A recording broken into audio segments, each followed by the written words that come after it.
about this Texas ruling on suppressors, and just dive into the weeds here for a few minutes. So if you're a North Carolina gun owner and you own or you someday want to own a suppressor, a short-barreled rifle, or a short-barreled shotgun, this video is for you.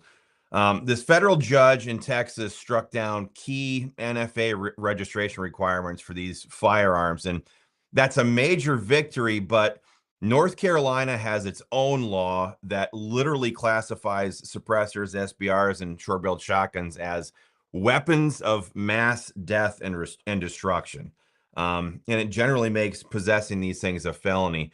The reason ordinary gun owners can legally possess them today is an exception tied directly to compliance with the National Firearms Act, or registration with the Federal National Firearms Act. So if federal registration eventually disappears, we need to understand exactly what happens to that North Carolina exception. And that's what I'm going to walk through here in this video. But before I do, I just want to talk about what the Texas court ruling actually does. So back in 2025, in the 1BBB, Congress zeroed out the federal tax, the federal making and transfer taxes on suppressors, short-barreled rifles, and short-barreled shotguns, and other certain other NFA firearms. But Congress left the registration system sitting there. The ATF was still requiring applications and fingerprints and photographs and federal registration and government approval, basically, even though the underlying tax had been eliminated. The plaintiffs in Texas challenged that system in federal court, and on August 5, almost 2 weeks ago, Judge James Hendricks, I call him Jimi Hendrix, appropriately named, he ruled that the challenged registration and approval provisions for these untaxed NFA firearms could no longer be justified under Congress's taxing power. And that was, I mean, that's a huge development, something gun owners have always known and agreed with, but it does not mean that every gun owner in America can simply ignore the NFA now. So the injunction protects the plaintiffs and the people in transactions, I guess, covered by the court's order only. So before anybody starts assembling an unregistered SBR or building one, I know who you are, because they saw this on Facebook, just understand that federal protection it's one question here, but North Carolina law is another. So I want to drill down on that here for a minute, North Carolina's law. And the statute that we care about here is statute number 14-288 point, I think it's point 8. And when you go through this law, just understand how backwards this law is. North Carolina begins by saying, except as otherwise provided, it's unlawful for a person to manufacture, assemble, possess, store, transport, sell, purchase, deliver, give away, or acquire any weapon of mass death and destruction. Then the statute tells us what North Carolina considers a weapon of mass death and destruction to be. And among other things, it includes a shotgun with a barrel under 18 inches, a shotgun under 26 inches overall in length, a rifle with a barrel under 16 inches, or a rifle under 26 inches overall, and any muffler or silencer for any firearm. So under the plain words of North Carolina law, your legally manufactured firearm suppressor gets placed in the same statutory category called a weapon of mass death and destruction. And violating this law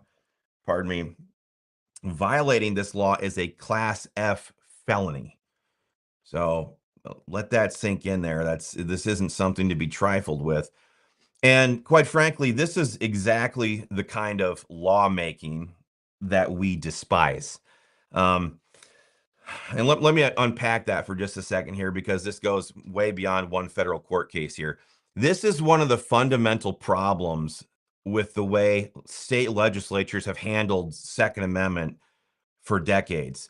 Government starts with this premise that you can't have this, and then the politicians gracefully create exceptions to their rules where they decide that you are allowed to exercise that right. And we reject that idea entirely. We reject that mindset.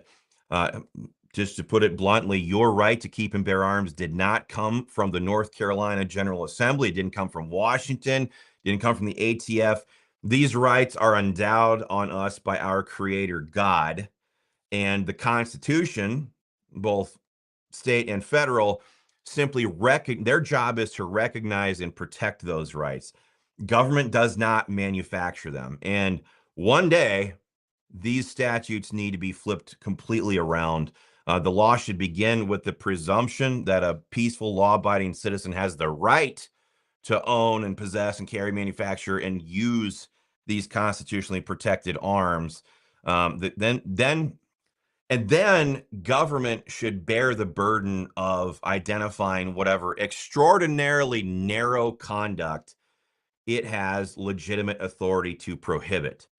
So current North Carolina law does the exact opposite of that. So suppressors banned, SBRs banned, short-barreled shotguns banned, and then the government gives you a loophole. That loophole is what is so important right now. So the NFA exception in section 14-288.8 creates several of them. The one ordinary gun owners care about the most says that the prohibition does not apply to persons who lawfully possess or own one of these weapons in compliance with 26 Code Section Chapter 53.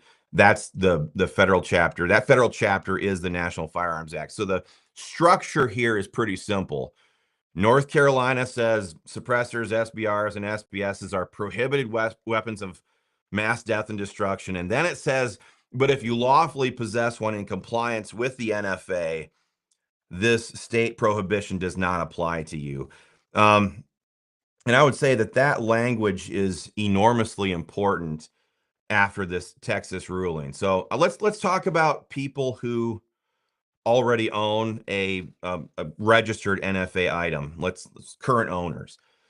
Maybe you bought a suppressor 5 years ago, 5 weeks ago. Maybe you have a 10.5-inch SBR. Maybe you own a federally registered short-barreled shotgun. I love all of those. You submitted your Form 1 or your Form 4. The ATF approved it. The item is federally registered. Nothing in this Texas ruling automatically deletes your existing registration. So for you, the North Carolina argument is fairly straightforward. You acquired and possessed the weapon in compliance with the NFA. That is exactly what North Carolina's statutory exception requires. So keep your paperwork, keep your approved forms, keep your trust documents. Do not assume that because a federal court struck at the registration system, that your existing registration suddenly becomes worthless. Under current North Carolina law, that documentation is going to be extremely useful evidence that you fall squarely inside that statutory exception. The harder question that people face now is the future owner. Let's change the facts around here for a minute. Suppose this Texas ruling survives, and we think it's going to. That's everything we've seen from the Department of Justice says that they're going to. This is under the current Department of Justice. Let's not mince words about that. If the left ever gets back in there, they're going to switch all this stuff around. And suppose that the ATF ultimately changes its procedures and stops requiring or accepting NFA registration for SBRs, suppressors, and short-barreled shotguns that are affected by the ruling. Now, a North Carolinian, if you go buy a suppressor federally, assume that this person is perfectly lawful, but now there's no Form 4, there's no new NFA registration, but North Carolina law still says that a suppressor or one of these other things is a weapon of mass death and destruction. North Carolina still says the exception applies when the owner possesses it in compliance with the National Firearms Act. So now we really have to answer a very important question here, and that is, does compliance with the NFA mean you must possess a federal registration? Or does it mean that you have to you must comply with whatever the NFA legally requires at that moment? And these two are not necessarily the same thing. There's a strong argument, I would say, for the gun owner. And let me just slow down here for a second. North Carolina's language is actually, I say, pretty favorable to the gun owner on this point. The statute does not say registered in the National Firearms Registration Transfer Record. It says in compliance with the NFA. If the federal courts ultimately uphold that the NFA no longer requires you to register an SBR, suppressor, SBS, then there is a pretty straightforward argument. You're complying with the NFA by doing everything the law still requires. If registration is not legally required, then failing to register cannot logically, there's a big difference here logically and legally. It cannot logically constitute a failure to comply with a registration requirement that no longer exists. I would say that this is a pretty serious textual legal argument, but I would not tell anybody that the issue is settled in any way, shape, or form. And here's why there's still a problem. Let's again look at the rest of the North Carolina statute. Immediately after creating the NFA compliance exception, the General Assembly included language referring to the sheriff executing the paperwork required by ATF for a person to obtain the weapon. And that tells you something about the world that the legislature had in mind when it wrote this exception. And believe me, courts certainly look into legislative intent when they make their rulings. So the lawmakers who drafted this law, were plainly operating under a federal system where acquired through ATF paperwork and NFA approval still existed, or they presumed on it existing. So if that federal system disappears, North Carolina courts may eventually have to decide what the state legislature meant by in compliance with the NFA. Now, I think that the plain language argument here favoring the gun owner is pretty strong, but you have to understand the stakes here. North Carolina made violation of this statute a Class F felony. And so this is not the kind of legal question that you casually volunteer to become the test case for. But then jump to the other side of this equation. Let's and how the North Carolina courts have already enforced this statute. This is not some forgotten law that nobody takes seriously. Back in 2010, I think it was a case called State versus Jones. The North Carolina Court of Appeals dealt with a prosecution involving a sawed-off shotgun under this section, and the court, in their ruling, explained that the offense consists of possessing a weapon meeting the statutory definition of a weapon of mass death and destruction. That case was before the current ordinary owner NFA exception, which was added afterwards, but it kind of demonstrates that North Carolina courts absolutely treat this as a criminal weapons statute, not some meaningless technical provision. So it's not something to take lightly there. And even more recently than that, in just this year, in June 2026, State versus Phelps, the North Carolina Court of Appeals decided that they found police found multiple firearms, a suppressor, a grenade-like device in the defendant's home. The defendant was convicted on multiple counts, including possession of weapons of mass death and destruction. The Court of Appeals had to decide whether simultaneously possessing multiple qualifying weapons can support multiple convictions under this. And the court stated very plainly, it said that grenades and silencers are weapons of mass death and destruction under North Carolina law. The court ultimately ruled that simultaneous possession of multiple qualifying weapons supported only one conviction under the statute because the phrase any weapon of mass death and destruction was kind of ambiguous. as to the unit of prosecution. So the defendant in this case received relief on a number of convictions. But I think that the important point for this discussion is that the Court of Appeals had no hesitation whatsoever applying Section 14288.8 to the suppressor itself. So this law is alive, it's being prosecuted, and North Carolina appellate courts are interpreting it right now. So I guess the final. So what does this all really mean? Um, if you already own a properly registered suppressor, SBR, SBS, your position is pretty clean. You obtained it and possess it through the federal NFA system, and North Carolina specifically exempts people who possess that weapon in compliance with the NFA. So keep your paperwork.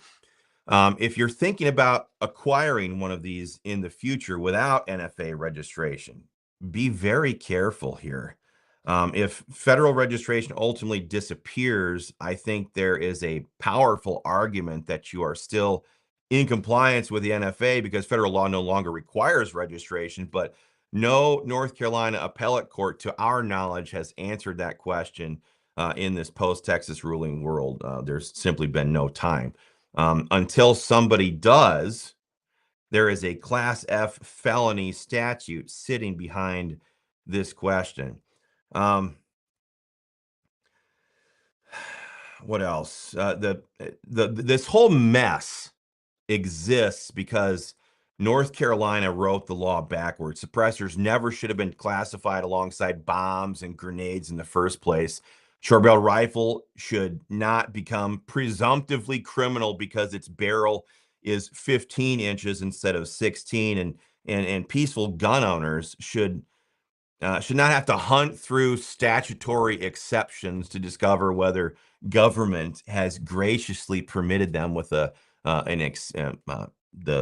right to exercise a constitutional right. Our rights come from God. Government's job is to respect them. And one day, North Carolina needs to rewrite these laws from that premise. So yeah, the Texas ruling is good news. A federal court has they've struck directly at a major portion of the NFA registration system for these untaxed firearms. But North Carolina gun owners need to stay pretty open-eyed about this whole thing. State law still classifies suppressors, SBRs, and SBSs as weapons of mass death and destruction. The state law still prohibits them by default, and the protection that ordinary gun owners rely on is an exception requiring possession and compliance with the National Firearms Act. So for existing registered owners, it's pretty straightforward. For future owners, if the ATF eventually stops registering these firearms, we may enter totally new territory here that the North Carolina General Assembly never anticipated. So there's a strong argument that lawful federal possession without registration still satisfies North Carolina's requirement, but nobody should confuse a strong legal argument with a court decision that has already been handed down. So until this develops further, and we get more court rulings out of this thing, just understand that both federal law and North Carolina law, understand both of them before changing what you're doing. So the last thing I would add, I hope you guys have found this pretty helpful, but the last thing I would add is we don't know how these elections are going to turn out. We do know that Josh Stein would very likely veto any kind of a solution that got put on his desk. The radical communist left absolutely wants all of these things banned and confiscated. So my point here is, if you've been considering purchasing these things, you might want to consider doing it now. We've heard from all kinds of gun shops and dealers that the ATF is still accepting these things. They haven't shut down acceptance of these. So you might want to consider going through that process and getting them now, because if they ever do shut that down, then there might not be a legislative fix in the works, because we might not have the ability to get that legislation through the General Assembly. So That's the current situation. We'll keep you guys updated as we find out more about this and get more clarity, but we want you guys to know this stuff. It's not stuff to take lightly. Sadly, the General Assembly wrote this in a way that might screw us over in the end here. So that's what we've got. Thanks for watching. Please share this video with all of your pro gun friends, and I'll be back